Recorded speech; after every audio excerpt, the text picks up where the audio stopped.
Hey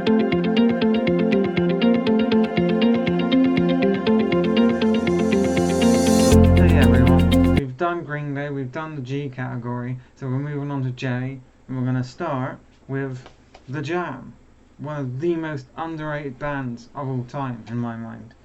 Not particularly this album, but the later albums are truly amazing. Um, I just think that The Jam, I don't believe they ever really made it into the US market, which was and is hard to do for a British band, especially a band that is like incredibly British like this. Bands like The Kinks, The Jam, Oasis, The Specials, a lot of these bands take pride in being British, and there's a lot of Britishness about them, and sometimes that can hinder uh, making it in America. Now the Beatles obviously were huge in America; they were huge everywhere. But the Beatles incorporated a lot of American sounds and styles, which was popular at the time. And that's not a bad thing, but they didn't sound as British as well. The early Beatles didn't sound as British as the Jam. With the later stuff, like Sergeant Pepper's onwards, there was a lot of Britishness to that. But I'm getting bear with me. So of course they didn't make it big in America, but they were huge over here. The Jam was astronomical, and I think that over time there are still obviously fans from that time who are still alive. I mean, my dad is a huge Jam fan, and I know people who love the Jam. But I feel like for people my age who are into older rock music, don't really listen to the Jam, or the Jam doesn't come up first on the list, which is a shame because I believe the Jam are incredibly underrated. They're really good. Now, saying that, just to throw that out the window, this is not my favourite Jam album. Um, I think the other albums I have, well, if I only got three albums of theirs, and this is the worst one I have. Just it's not because it's a bad album.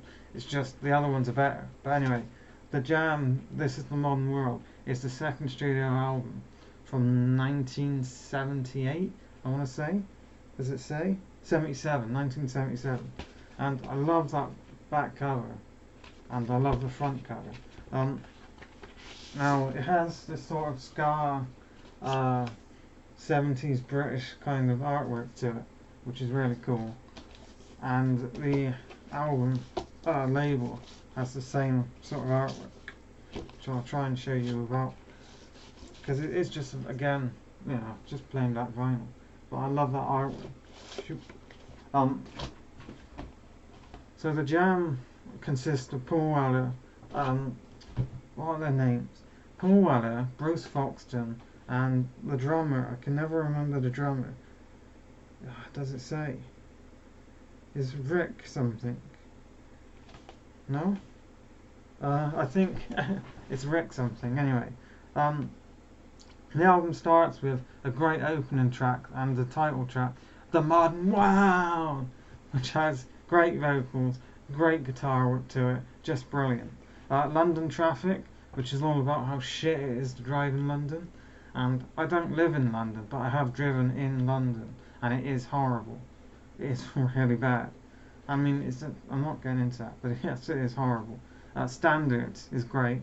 Life from a Window, The Combine, don't tell them you're sane. Closes side one, which is a really great track.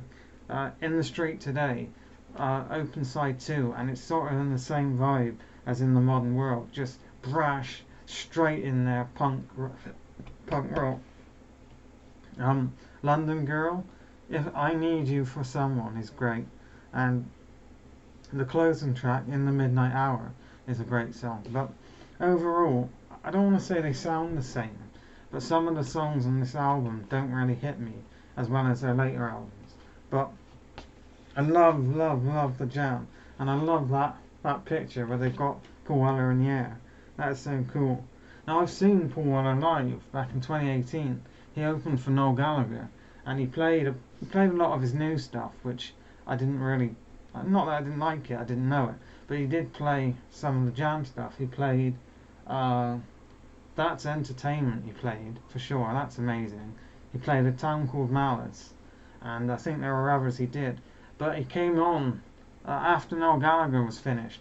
He came on with Noel Gallagher, and I watched Noel Gallagher and Paul Weller sing All You Need Is Love by the Beatles live, which was just so special. And that was one of the best nights of my life. So Paul Weller live, he's a great live.